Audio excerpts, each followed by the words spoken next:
अस्सलाम वालेकुम students. Lecture number 21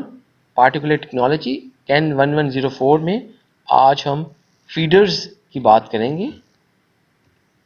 आज के लेक्चर में हमारे पास unit operations of mechanical process engineering, feeders, characteristics of feeders, types of gravimetric feeders, gain in weight feeder, loss in weight feeder, weigh belt feeder, how controller works और recommended books होंगे। Already आप लोग जानते हैं कि हमारे पास हम इस वक्त जो unit operation mechanical process engineering में जिस टॉपिक को कवर कर रहे हैं वो आपका transport and storage of bulk materials है। अभी आप ऑलरेडी हमारे लास्ट लेक्चर में ये देख चुके हैं कि for the storage of bulk materials efficiently we use silos. तो साइलोज में आपने मटेरियल्स को स्टोर तो कर लिया, लेकिन अगर आप उन साइलोज को ऑटोमेटिकली डिस्चार्ज करवाना चाहते हैं या आपका जो साइलो है वो किसी फैक्ट्री के प्रोसेस के अंदर, किसी केमिकल प्रोसेस के अंदर, अगर वो आपका साइलो जो है कहीं अपस्ट्रीम पर या कहीं डाउनस्ट्रीम पर वो साइलो अवेलेबल है, तो उसमें से आप चाहते हैं कि आप कॉन्टीन्यूसली अपना जो रॉ मटेरियल है एज पर योर रिक्वायरमेंट उसको आप जो है डिस्चार्ज करवाते रहें। फॉर दिस पर्पस जो फीडर्स हैं they play the major role. अच्छा, जब फीडर है क्या? बेसिकली फीडर आपके पास जो है कोई फीडिंग या डोजिंग डिवाइस है जिसकी मदद से आप जो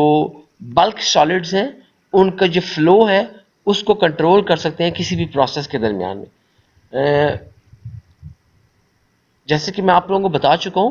कि फीडर जो है साइलोस के साथ एक्सटेंसिवली यूज किए जाते हैं, बिकॉज कि आपके जो साइलो है उसमें से जो सॉलिड्स आपने स्टोर किए हुए हैं आपको उन सॉलिड्स की एक मखसूस अमाउंट चाहिए एक मखसूस टाइम में। So for the required amount of the bulk solids in a particular instant आप जो है कोई फीडर यूज करेंगे। इस तरह के फीडर के अंदर एक जो सबसे इंपॉर्टेंट चीज है वो ग्रेविमेट्रिक फीडर या जिसका एक दूसरा नाम पाउडर फीडर भी है। तो ग्रेविमेट्रिक बेसिकली हमारे पास जो है ग्रेविटी बेसिस या उसके वेट बेसिस के ऊपर जो फीडर आपका काम कर रहा है, और इसके अंदर जो ग्रेविमेट्रिक फीडर होता है ये आपके पास एक जो मटेरियल है बल्क सॉलिड्स का उसके जो है आपको एक वेड अमाउंट जो है वो मुकम्मल वे करके जो आपको रिक्वायर्ड वेड अमाउंट है उसको आपको प्रोसेस के अंदर वो फीड या डोज करता है। सबसे बड़ी जो इंपॉर्टेंट चीज़ है कि हमारे पास जो फीडर हैं आपके बल्क सॉलिड्स प्रोसेसिंग ऑपरेशंस के अंदर बहुत इंपॉर्टेंट रोल प्ले करते हैं। ख़ास तौर पर जैसे कि आपके सॉल्ट्स हैं, फ्लोर है, वुड चिप्स हैं, बल्क सॉलिड्स हैं आपके पास। तो बल्क सॉलिड्स के अंदर डोजिंग में, ख़ास तौर पे उनकी रॉ मटेरियल्स की डोजिंग में, या आप अगर हैंडलिंग ऑफ प्रोडक्ट्स कर रहे हो, आपके पास जो फीडर्स हैं they will always play a very major role. अच्छा जी, अब जब हम फीडर्स की बात करते हैं तो किसी भी बल्क सॉलिड हैंडलिंग प्रोसेस में जहाँ पर फीडर को यूज़ किया जा रहा है वहाँ पर फीडर को कुछ रिक्वायरमेंट्स पूरा करना लाजमी होगा। मसलन देखिए कि आपके पास कैपेसिटी है, the feeder must fulfil the capacity required. For example आपका एक कैपेसिटी प्रोडक्ट जो प्रोसेस है उस प्रोसेस में आपको you need 10 tons per hour of raw material. इसका मतलब है कि आपको वो जो फीडर है उसको 10 टन्स पर आवर की जो कैपेसिटी है उसको फुलफिल करना पड़ेगा, अदरवाइज कि आपका जो प्रोसेस है आप उसको एफिशिएंटली उसको रन नहीं कर सकेंगे। अच्छा, इसी तरह आपको जो वो फीडर है उसको उसकी जो एक्यूरेसी है वो जो है बहुत अच्छी होनी चाहिए। मसलन किस तरीके से कि जब आप उसको वे करते हैं तो वे के अंदर आपके पास ऑब्वियसली कोई अपर एंड लोअर लिमिट्स होती हैं कि उस लिमिट्स के अंदर कि आप इतनी परसेंट जो है करेक्शन कर सकते हैं, but this correction should be minimum कि आपको इसकी ज़रूरत ना पड़े और आपका जो एक्यूरेटली वो मेजर कर रहा हो, ताकि आपका जो रॉ मटेरियल है वो एक तो वेस्ट ना हो और दूसरी बात ये कि आपकी जो प्रोडक्ट है वो कंसिस्टेंट बन सके। मिसाल के तौर पे देखें, आपने जब मटेरियल बैलेंस लगाया हुआ है, यू ऑलवेज नो कि which kind of raw materials you are using and in which amounts you are using. तो अगर आपके पास वो वे ही सही तरीके से नहीं हो रहा रॉ मटेरियल, इसका मतलब है कि जो प्रोडक्ट है उसकी इनकंसिस्टेंट हो जाएगी और वो प्रोडक्ट की जो अपनी क्वालिटी है उसको वो लूज कर देगा। फिर जो फीडर्स हैं, they must always be compatible with the desired process. जैसे मैंने आपको बताया कि पॉसिबल है कि फीडर आप कहीं यूज कर रहे हैं, for example the feeder is being used to fill the silo, तो आपके पास वो हो सकता है कि प्रोडक्ट है जिसको आप साइलो में स्टोर कर रहे हैं, तो उसके लिए आपके पास फीडर हो सकता है। तो अब ये जो आपका पास फिलिंग वाला साइलो फीडर होगा, वो डिस्चार्ज वाले साइलो की तरह, डिस्चार्जिंग साइलो वाले फीडर की तरह वो नहीं होगा। सो इट मीन्स कि what ever your operation is, your feeder must be compatible with it. उसके अलावा एक और जो कंपैटिबिलिटी का इशू आता है, depending upon the open process और अ क्लोज प्रोसेस, यानी कि आपके पास अगर बैच प्रोसेस है या आपका कॉन्टिन्यूसली फ्लो ऑपरेशन था, उसके ऊपर भी डिपेंड करेगा कि आपका जो फीडर है वो कितना ज़्यादा कंपैटिबल है। What ever your operation is, your feeder must always be compatible with your process. उसके अलावा सफिशिएंटली ब्रॉड ऑपरेशन होना चाहिए कि अगर आपके उसके अंदर इस किस्म की सलाहियत होनी चाहिए कि अगर वो कोई फ्लक्चुएशंस आ रही हैं, कोई आपके प्रोसेस के अंदर कोई चेंजेस आ रही हैं, मिसाल के तौर पे जैसे आप लोगों ने देखा था कि हमारे पास बल्क जो हमने बल्क सॉलिड्स के केस में हमने देखा था कि मास फ्लो आपको पास बहुत ज़्यादा रिक्वायर्ड है, लेकिन आपके पास बाज़ फनल फ्लो भी आ जाता है। फॉर एग्जांपल अगर आपके पास कोई फनल फ्लो आ गया, तो फनल फ्लो आने के बाद वो जो आपका साइलो है, अगर थोड़ा बहुत फनल फ्लो आ रहा है तो it should be able to to still work, और उसके बाद उसकी जो वर्किंग है, ये ना हो कि वो आपका जो फीडर है वो भी अपनी वर्किंग को छोड़ दे। तो जिस वजह से आपकी जो उसका ऑपरेशन है वो सफिशिएंटली ब्रॉड होना चाहिए कि वो साइलो के फ्लो की वजह से, कि अगर मैश फ्लो जो है फनल फ्लो में डिस्टर्ब हो रहा है, तो कहीं ये ना हो कि उसका जो ऑपरेशन है वो मुतासिर हो जाए। इसके साथ साथ आपके उसके कुछ मटेरियल करैक्टरिस्टिक्स भी हैं। मटेरियल करैक्टरिस्टिक्स पे हम आगे अभी मज़ीद ही बात करेंगे फीडर्स की, कि वो भी आपके पास जो है फ़ायदेमंद होना चाहिए, उसके ऊपर वो असर पूरा पूरा उतरे। जो मटेरियल करैक्टरिस्टिक्स हैं, they mostly deal with how बल्कि योर बल्क सॉलिड्स इज। आपके जो पार्टिकल की शेप है, पार्टिकल सॉलिड्स का डायामीटर है, ये चीज़ें जो हैं आपकी मटेरियल करैक्टरिस्टिक्स पर बहुत ज़्यादा असरअंदाज होती हैं। अच्छा जी, हमारे पास ख़ास तौर पर जब हम फीडर्स को सिलेक्ट करते हैं, तो फीडर्स को सिलेक्ट करने के लिए हमारे पास अभी जो हम बात कर रहे थे मटेरियल करैक्टरिस्टिक्स की, उसके अंदर हम कुछ देख रहे हैं कि जो फिजिकल करैक्टरिस्टिक्स हैं आपके पास उस मटेरियल की जिसको आप हैंडल कर रहे हैं, उनके उनके ऊपर बेस करती है बेसिकली फीडर की सिलेक्शन। और जो मोस्ट इंपॉर्टेंट वो करैक्टरिस्टिक मैं बता चुका हूँ, पार्टिकल साइज और शेप है, क्योंकि जैसे जैसे आपका पार्टिकल साइज छोटा होता जाएगा, that means your bulk solid is becoming a powder, और पाउडर बल्क सॉलिड्स की कुछ और हैंडलिंग के प्रॉब्लम्स होंगे as compared to large grained bulk solids. अच्छा, उसके अलावा फीडर्स को ना सिर्फ इन फिजिकल प्रॉपर्टीज की मदद से, बल्कि फीडर्स को कुछ और प्रॉपर्टीज की मदद से भी आप इसको सिलेक्ट करते हैं। मिसाल के तौर पर आपका जो मटेरियल है वो किस किस्म का एब्रेसिवनेस उसकी कैसी है। वाई दिस इज इम्पॉर्टेंट कि फॉर एग्जांपल जब आपका मटेरियल जो है साइलो में से डिस्चार्ज होकर आपकी जो फीडर है उसके ऊपर आ रहा होगा, if it is too much abrasive, इसका मतलब है कि आपको अपने फीडर की कोई बेल्ट है या फीडर का जो अपर सरफेस है, it must be robust, it must be abrasiveness resistant. तो इस वजह से जो एब्रेसिवनेस है, this is very important and you have to always keep in mind कि आपका जो मटेरियल है वो कितना एब्रेसिव है, ताकि उसके मुताबिक आप अपना फीडर को प्रॉपर्ली डिज़ाइन कर सकें।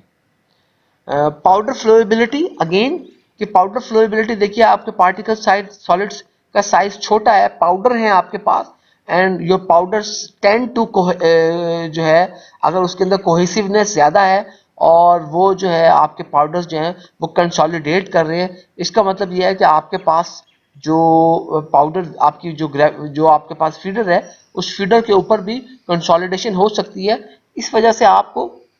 ये ख्याल रखना पड़ेगा कि आपका जो बेल्ट है, आपका जो फीडर है, it must be able to allow the free flowing of the bulk solids discharging from the silo. तो इसीलिए पाउडर फ्लोएबिलिटी जो है ये बड़ी इंपॉर्टेंट है आपकी फीडर के ऊपर, उसकी यूनिफॉर्म ऑपरेशन के ऊपर, कि कहीं ये ना हो कि फीडर के ऊपर जो सॉलिड्स हैं उनकी ख़ास तौर पर जो कंसोलिडेशन है वो शुरू हो जाए। अच्छा, इसके अलावा इंटरनल फ्रिक्शन कॉफिशेंट्स हैं। हमने इंटरनल फ्रिक्शन कॉफिशेंट्स को इतना ज़्यादा डिटेल से, बल्कि मैंने बिल्कुल इसका मैंने डिस्कशन नहीं की थी। जो इंटरनल फ्रिक्शन कॉफिशेंट्स होते हैं बेसिकली ये आपके साइलो डिज़ाइनिंग के अंदर जो है आप इसको यूज़ करते हैं। तो सिर्फ आप लोगों के लिए जानने के लिए ये इंपॉर्टेंट होगा कि हमारे पास ख़ास तौर पर कि आपके जो फ्रिक्शन कॉफिशेंट्स हैं, जब पार्टिकल हैं, सॉलिड पार्टिकल्स हैं, वो किस तरीके से अपने साथ एक दूसरे के साथ रगड़ खा रहे हैं, और वो जो फ्रिक्शन है और उसका फ्रिक्शन का क्या कॉफिशेंट है, this should also be known. तो अगर आपको ये नोन होगा तो आपके पास जो कैलकुलेशंस हैं ख़ास तौर पर वो इजी हो जाएंगी। कुछ और मज़ीद स्पेशल कैरेक्टरिस्टिक्स भी हैं जिसके अंदर उसके अंदर आपके पास मिसाल के तौर पर आपका जो मटेरियल है वो वाटर रिपेलेंट है या वो वाटर एब्जॉर्बेंट है, उसके अलावा उसकी पोरोसिटी कितनी है, उसके अलावा उसके अंदर कोई ह्यूमिडिटी कंटेंट तो नहीं है, आया वो रिएक्टिव तो नहीं है। Some of these quantities are also very important to be known in order to design a very efficient and sound feeder.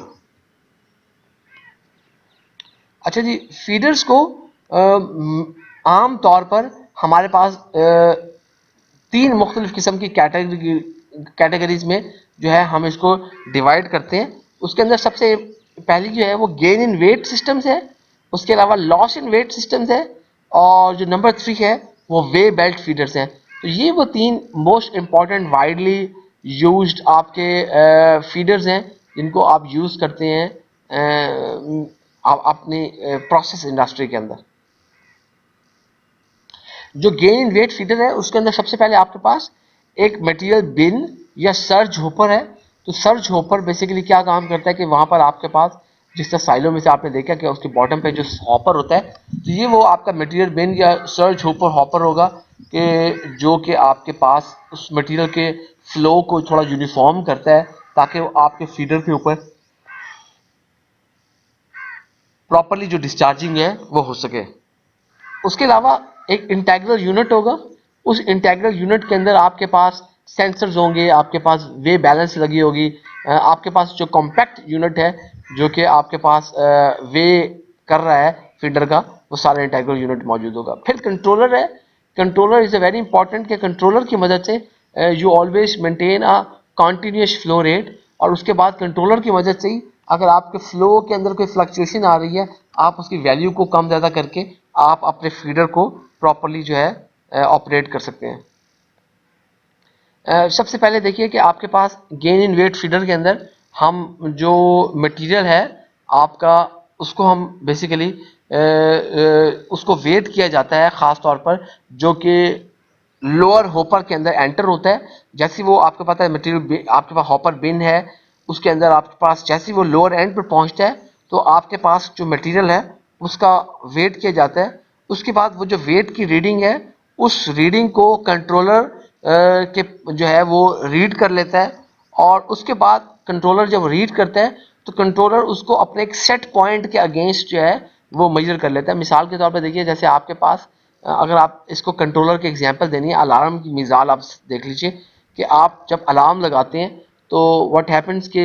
आपके पास जो मोबाइल फ़ोन है उस अलार्म के ही उसको बजना चाहिए। तो बेसिकली क्या है कि alarm is a kind of a set point, आपने एक सेट पॉइंट की वैल्यू दे दी है। अब आपके पास वो जो अलार्म का फंक्शन है तो वो फंक्शन आप उसको कंट्रोलर कह सकते हैं कि वो कंट्रोलर वेट करेगा, जब वो सेट पॉइंट अचीव हो जाएगा वो अलार्म बजना शुरू हो जाएगा। तो इसी तरह बेसिकली आपके पास जो भी वेट होगा उस वेट को कंट्रोलर रीड करेगा and then it will be उसका जो एक कंपैरिजन है वो उसको कंपेयर किया जाएगा एक सेट पॉइंट के अगेंस्ट, और उस सेट पॉइंट के अगेंस्ट कंपेयर करने के बाद वो रिजल्टिंग एक्शन को लेगा। लेट्स से कि अगर आपके पास उसको क्लोज करना है, आपकी रिक्वायर्ड रीडिंग आ गई है, वो क्लोज कर देगा। अगर आपकी रिक्वायर्ड रीडिंग नहीं आई, वो मजीद वेट हासिल करने की कोशिश करेगा, तो वो बाज़ औक़ात उसके उस हिसाब से वो आपके कंट्रोलर जो है वो रिजल्टेंट एक्शन एक जनरेट करेगा। अच्छा जी, ये आपको दिखाया गया है कि ये आपके पास बेसिकली एक हॉपर है। ये आपका जो हॉपर है, ये साइलो के बॉटम पे ऊपर ये हॉपर मौजूद है। तो ये हो सकता है कि ये हॉपर साइलो का हिस्सा हो, तो लेकिन आपके पास जो गेन इन वेट फीडर है, उसके अंदर आपके पास ये साइलो ये जो बिन या सर्ज हॉपर है ये मौजूद होगा। ये उसका लोअर एंड के ऊपर आपके पास एक वॉल्यूम मेजर, यहाँ पे लिखा हुआ है कि वॉल्यूमेट्रिक फीडर एक नोट किया हुआ है। तो बेसिकली आप देख सकते हैं कि यहाँ पे आपके कंट्रोलर की कोई रीडिंग है, तो वो आपके पास यहाँ से लोअर एंड से, ये लोअर एंड से जो आपके पास ये एक हमारे पास वेट है, एक सस्पेंडेड स्केल है, उस स्केल के ऊपर जो सॉलिड आपका आ रहा होता है उसको वो वेट मेजर कर रहा होता है। उसके बाद आप देखिए कि ये जो आपका कंट्रोलर है ये फीडर की ड्राइव के साथ भी मौजूद है। उसके अलावा आपके पास ये जो कंट्रोलर है आपके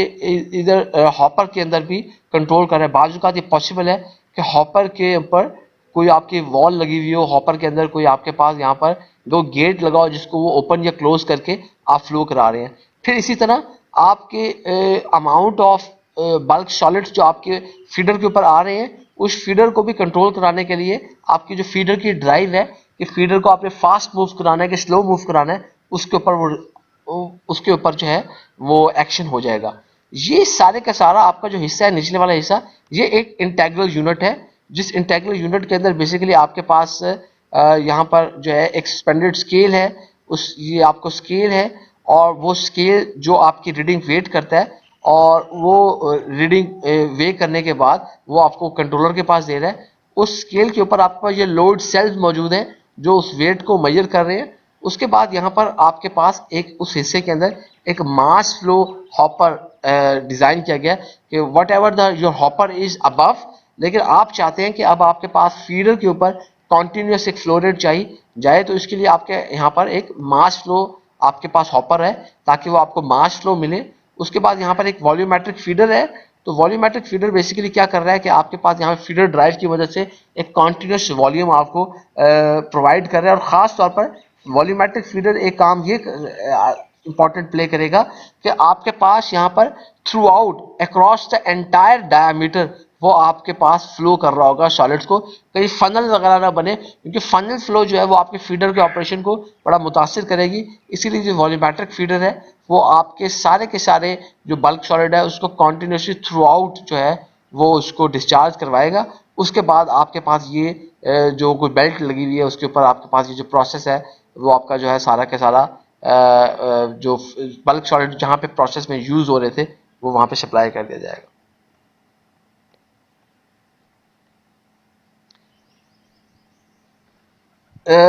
जो factors gain in weight feeder की सिलेक्शन के लिए इंपॉर्टेंट है उसमें सबसे पहले कैपेसिटी,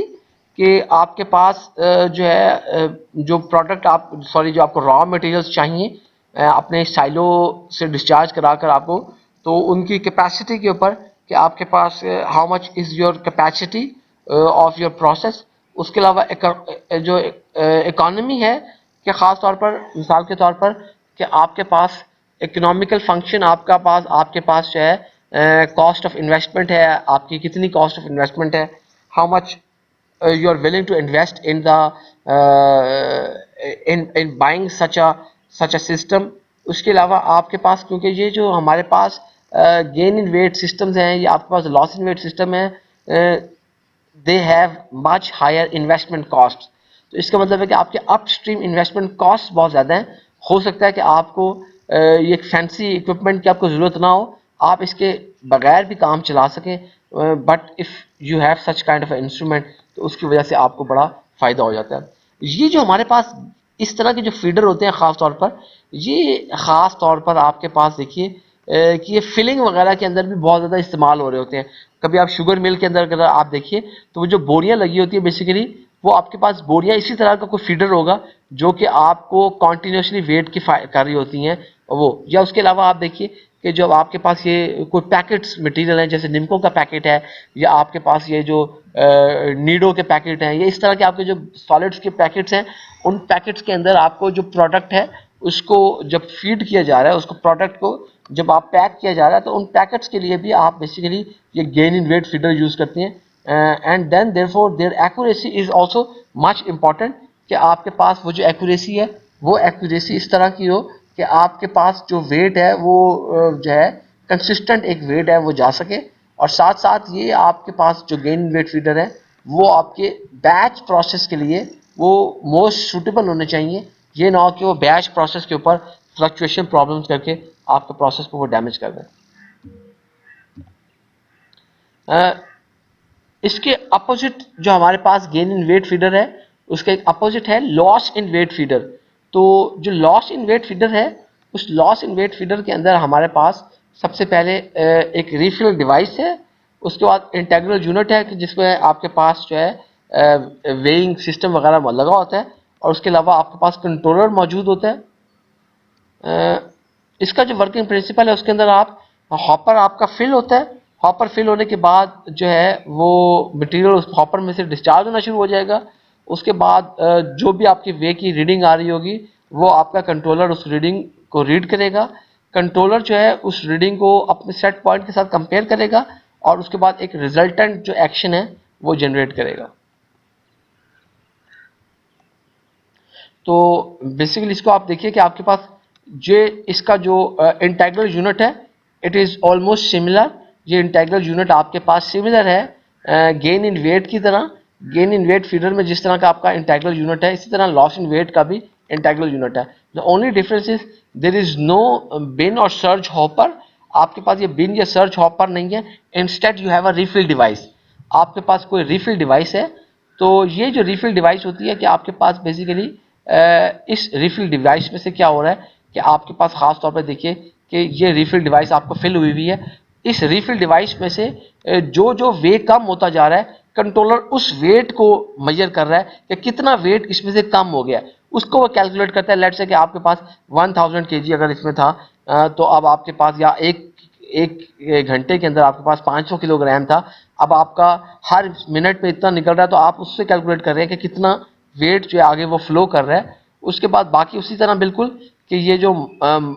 मास फ्लो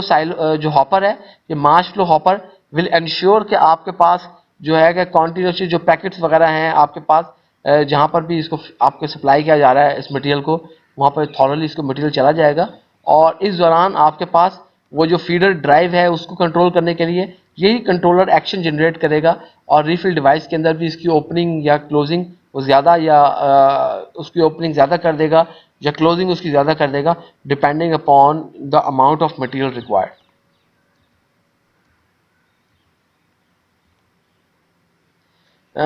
ख़ास तौर पर देखिए जो इम्पोर्टेंट चीज़ है लॉस इन वेट फीडर के लिए, लॉस इन वेट फीडर जो है आपके लिए बड़ा इंपॉर्टेंट है कि जहाँ पर आपका जो वेट है, ख़ास तौर पर देखिए जैसे मेडिसिन है आपके पास, या आपके पास कोई मटेरियल ऐसा है जिसकी आप सप्लाई कर रहे हैं and it is costly. For example कि आपके पास जो कोई कॉस्टली प्रोडक्ट है, जैसे जो बच्चों के लिए आप देखते हैं कि जो बच्चों की जो फूड है आपके पास, जैसे उनका कोई दूध है या सैरिलैक की तरह के प्रोडक्ट्स हैं, they are much costly as compared to the other products. तो उसके अंदर आपके जो पैकेट्स हैं उसके अंदर आप अपना वेस्टेज से बचने के लिए, आपको वेट्स को आप एक्यूरेटली कंट्रोल करने के लिए, तो लॉस इन वेट्स जो फीडर है it plays a major role. उसके अलावा जो स्केल है, इसका एडजस्टिंग स्केल है कि आपका जो कंट्रोलर है वो स्केल्स को आपको जो है वो चेंज कर सके आपके वेट्स को, ताकि आप जो है लेट्स से कि आप वाइड रेंज ऑफ जो आपकी प्रोडक्ट सप्लाई है उसको मेंटेन कर सकें। उसके अलावा जो लॉस इन वेट फीडर है, ख़ास तौर पर ये आपके रिस्ट्रिक्ट नहीं है सिर्फ बैच प्रोसेसेस के लिए, बल्कि ये फ्लेक्सिबल होने चाहिए मल्टीपर्पज़ ऑपरेशन के लिए चलाने के लिए। फॉर एग्जांपल आपका सेमी बैच है या ओपन प्रोसेस है, उसके ऊपर भी ये एप्लीकेबल होने चाहिए।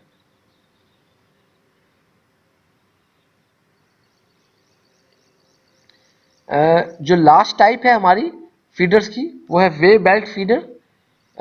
जो वे बेल्ट फीडर है इसकी डिज़ाइनिंग में सबसे इम्पॉर्टेंट चीज़ है उसके सराउंडिंग पैरामीटर्स के। आपके पास सराउंडिंग एटमॉस्फेयर के अंदर मिसाल के तौर पर कोई क्रॉसिव एटमॉस्फेयर तो नहीं है, ह्यूमिडिटी कैसी है, उसके अलावा साथ साथ आपके पास जो है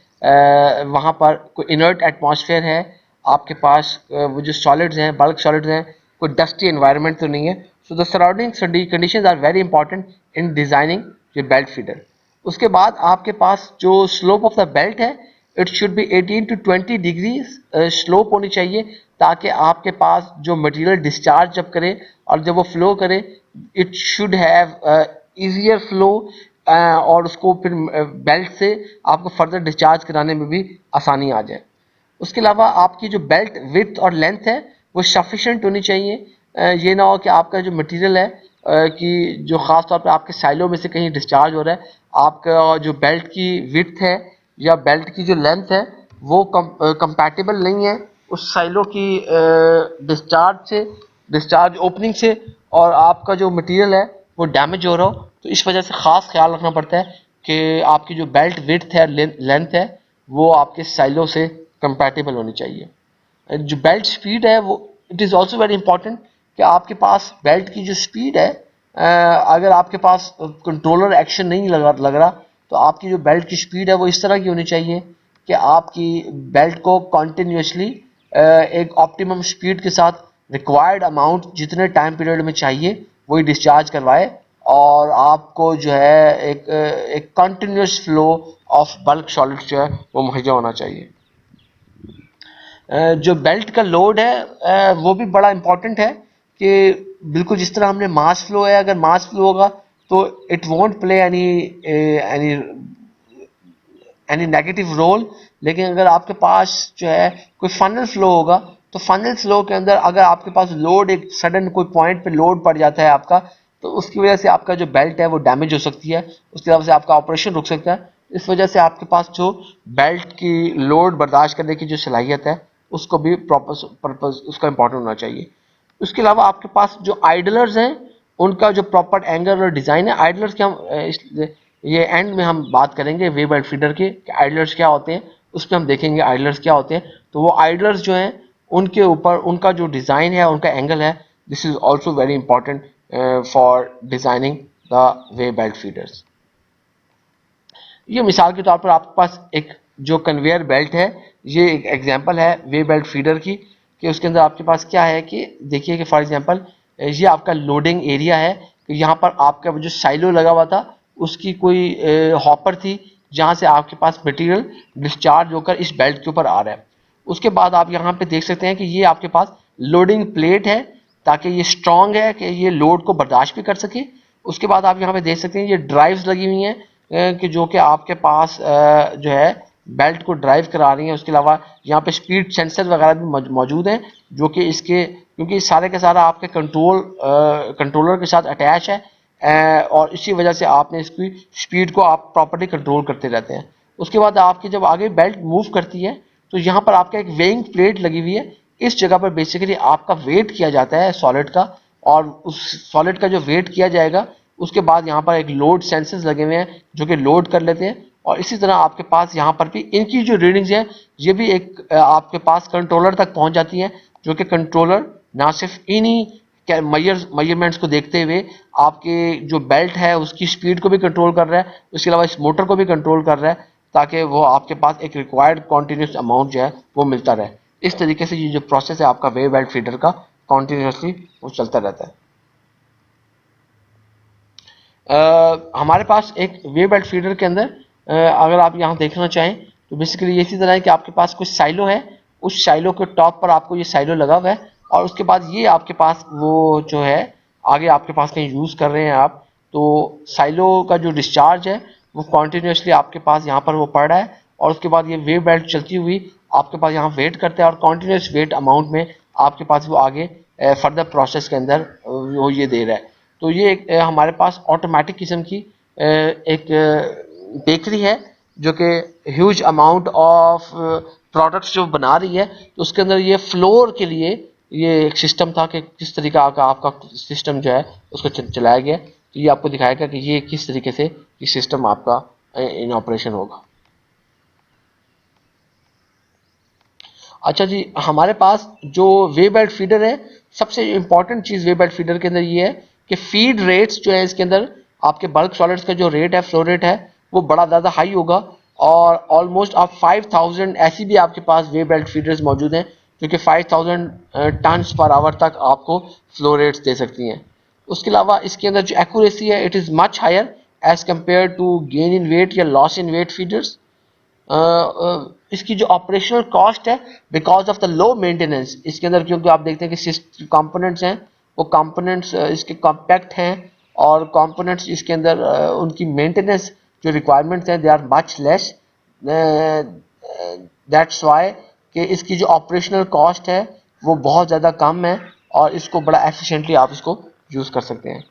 और इसके लिए इसका जो बड़ा एक इम्पॉर्टेंट चीज़ है वो ये है कि आपको कोई रीफिल डिवाइस यूज़ नहीं करनी पड़ती। जैसे कि आप लोगों ने देखा था कि गेन इन वेट हॉपर के अंदर आपको एक अलग से हॉपर चाहिए था, लॉस इन वेट के अंदर कोई रीफिल डिवाइस चाहिए थी। ये जस्ट आपने साइलो के हॉपर के साथ इसको अटैच कर दिया है, कुछ और साथ में नहीं चाहिए, कोई आपके पास रीफिल डिवाइस नहीं चाहिए। तो इसकी वजह से आपके पास यहाँ पर इसको इमीडिएटली आप उसके हॉपर के साथ कनेक्ट कर सकते हैं। आपके पास वो जो हॉपर आपका साइलो का हॉपर है उसके साथ उसको कनेक्ट किया जा सकता है, और आप इसको अपने प्रोसेस के अंदर इसको यूटिलाइज कर सकते हैं। ख़ास तौर पर देखिए कि इसके अंदर आपके पास एक और जो एडवांटेज है वो ये कि जो मटेरियल है उसको ना सिर्फ आप हॉरिजॉन्टली बल्कि आप जो है उसको वर्टिकली भी कन्वे कर सकते हैं। वर्टिकली कन्वे करने का मतलब ये मतलब नहीं होगा कि उसको परपेंडिकुलरली वो कन्वे करना शुरू कर जाएगा, बल्कि वर्टिकली का मतलब ये है कि आपके पास if there is sufficient inclination या sufficient angle, still you will be able to convey your bulk solids. तो आपको हॉरिजॉन्टली तो ऑब्वियसली कर ही सकता है, लेकिन आप इंक्लिनेशन के ऊपर एट अ सर्टेन एंगल भी आप अपने बल्क सॉलिड्स को सप्लाई कर सकते हैं। बेसिकली आप एंगल ऑफ इंक्लिनेशन के जरिए आप वे बेल्ट फीडर्स की मदद से आप उसको सप्लाई कर सकते हैं। अच्छा, हमने देखें आइडलर्स की बात की थी, तो बेसिकली हमारे पास ये जो आइडलर्स हैं, तो आपके पास जो कन्वेयर बेल्ट होती हैं, कन्वेयर बेल्ट के वो जो सपोर्ट वाले हिस्से हैं, आपको सपोर्ट जहाँ पर आपके पास मटेरियल आपका मौजूद होगा, और बेल्ट के नीचे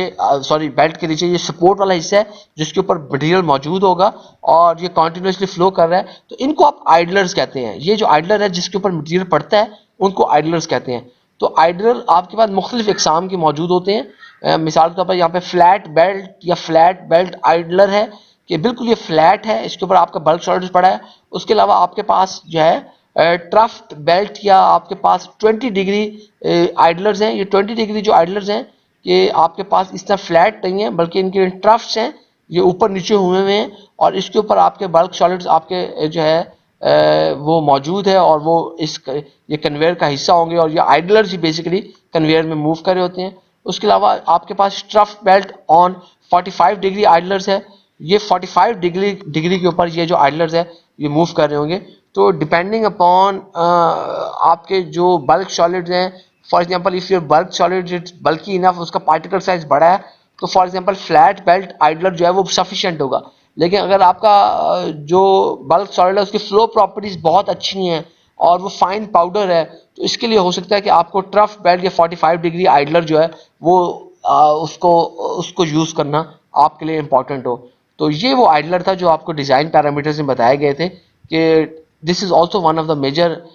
डिज़ाइनिंग पैरामीटर कि आपका आइडलर किस तरह का है, इसके ऊपर फिर आपका जो वे बेल्ट है उसको डिज़ाइन जो है वो इम्पॉर्टेंट होगा।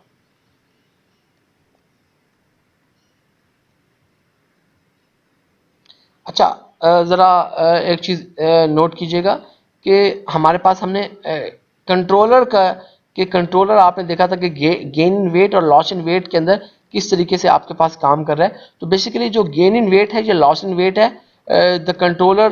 Pledge a same kind of a role. तो उसके अंदर आपका कंट्रोलर जो है उसका फंक्शन सेम है, सिर्फ यहाँ पर यह है कि गेन इन वेट में हॉपर है, लॉस इन वेट में यहाँ पे कोई रिफिलिंग डिवाइस है। उसके बाद आपके पास इंटीग्रल यूनिट आपने देखा था वो सेम था, कोई आपके पास स्केल आपके पास मौजूद है, और यहाँ पर वो आपके पास यहाँ पे कोई मोटर वगैरह मौजूद है। तो बेसिकली ये जो आपका स्केल है, स्केल करने के बाद आपको वो वेट करता है, और वो वेट जो है बेसिकली ये भी आपका कंट्रोलर के पास चला जाता है, और कंट्रोलर देन डिसाइड्स कि how much speed should be there. तो वो आपका ये मोटर कंट्रोलर की वजह से आप उसकी स्पीड को कंट्रोल कर रहे हैं और उसके बाद आपको ये डिस्चार्ज आ जाता है। तो गेन वेट है, ये लॉस्ट वेट है, तो उस कंट्रोलर के अंदर आप इसी तरह से इसको कंट्रोल कर रहे हैं। उसके मुकाबले में हमारे पास जो वेव बेल्ट फीडर है, तो वेव बेल्ट फीडर के अंदर बेसिकली आपके पास हॉपर है, उस हॉपर की मदद से इस बेल्ट के ऊपर आपके पास डिस्चार्ज आ रहा है और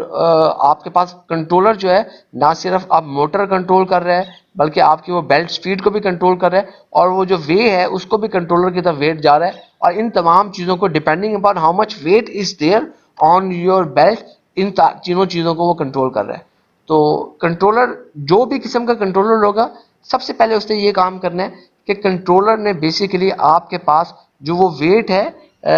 वो आपके पास जो है आपके पास डिस्चार्ज होने से पहले उसने उस वेट की रीडिंग ले लेनी है और उसके बाद जो है आपके पास जो